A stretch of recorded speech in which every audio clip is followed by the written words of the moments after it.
What I'll be talking about is emotional intelligence. This is something I've been researching since the year 2000 in various ways.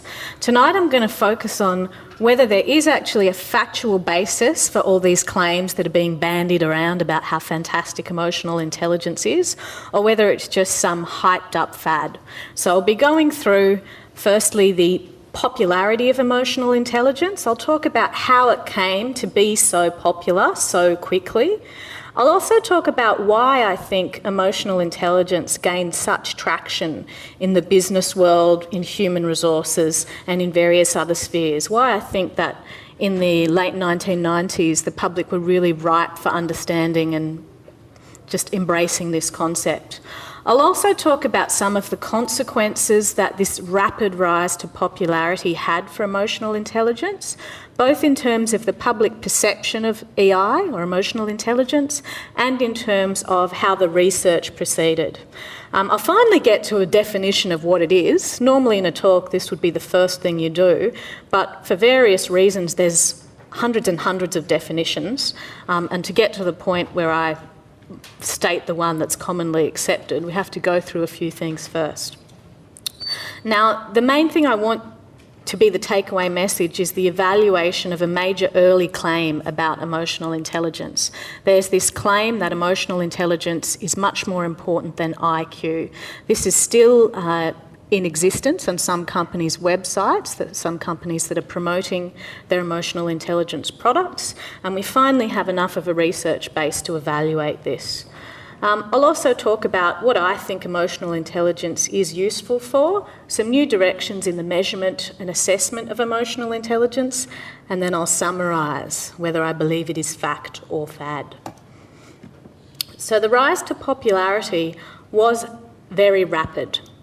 The first mention of emotional intelligence in a psychological academic journal was in 1990 by authors John Mayer, Maria Di Paolo and Peter Salovey.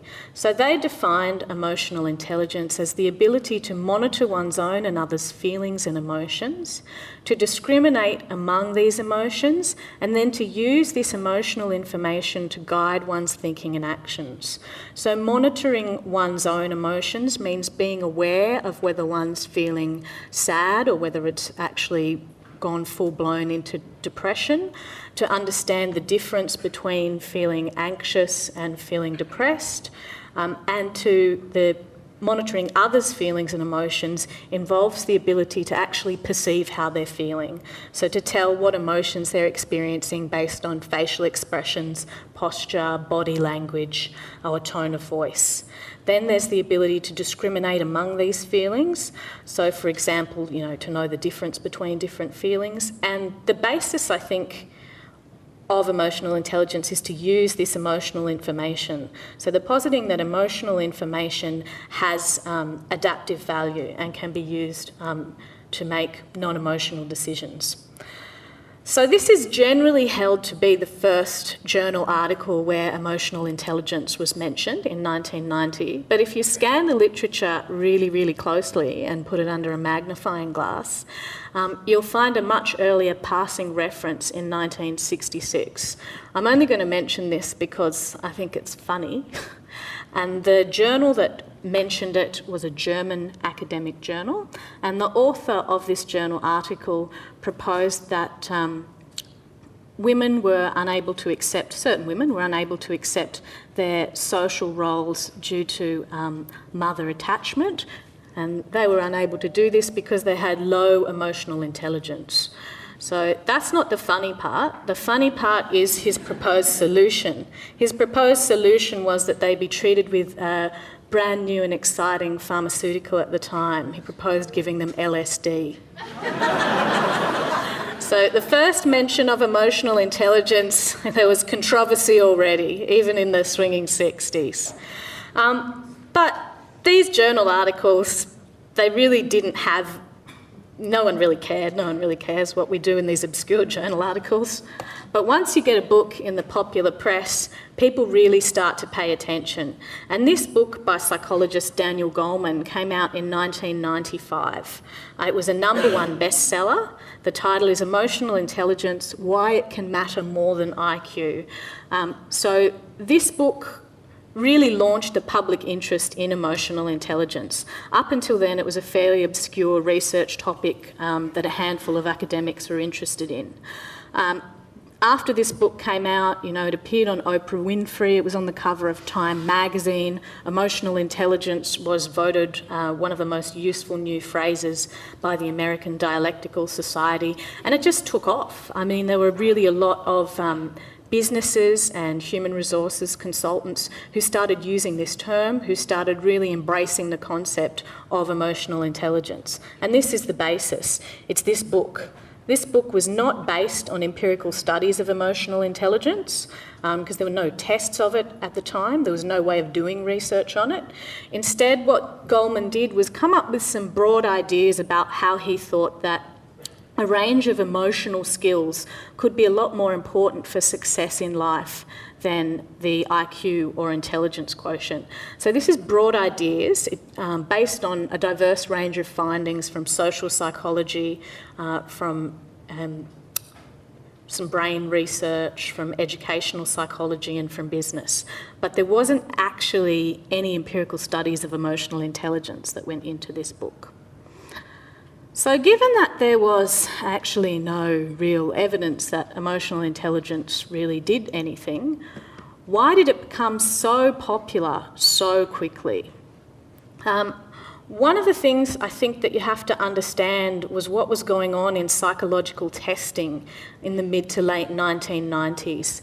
And the biggest controversy at the time was a book called The Bell Curve. So I've got a reference to The Bell Curve here. It's by Herrnstein and Murray, called The Bell Curve: Intelligence and Class Structure in American Life.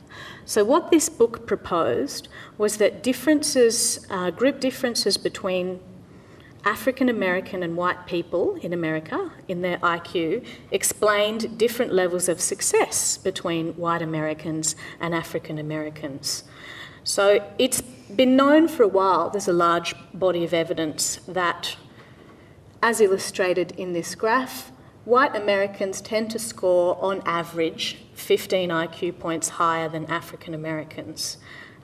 There's also a lot of overlap, but the mean between, African Americans and white Americans, but the mean tends to be higher. The average score is higher for white people. Why the bell curve was controversial was not simply stating this difference, but positing that it was probably genetic in origin, probably unchangeable through training, and was responsible for different rates of success, so different rates of college completion, incarceration, average earnings between these different races. So this was very controversial, as you might imagine. It was a bit of a bombshell. People really wanted to distance themselves from intelligence and IQ testing and get away from these old bossy white racist guys. No one wanted to be all about IQ testing. So the public was really ripe for believing in alternative explanations for success. They were really looking for an alternative to the intelligence quotient to explain success in life. And emotional intelligence, particularly as conceptualised by Goleman, was posited as an alternative. So this becomes even more obvious when you think about the way that it's often referred to as EQ, your emotion quotient, and held in stark contrast to IQ, your intelligence quotient. So we have in this sort of popular conception of emotional intelligence the idea that it is somehow very, very different from IQ, that it's contrasts with IQ and it's a better explanation for why people succeed and a more palatable explanation for why people succeed in life.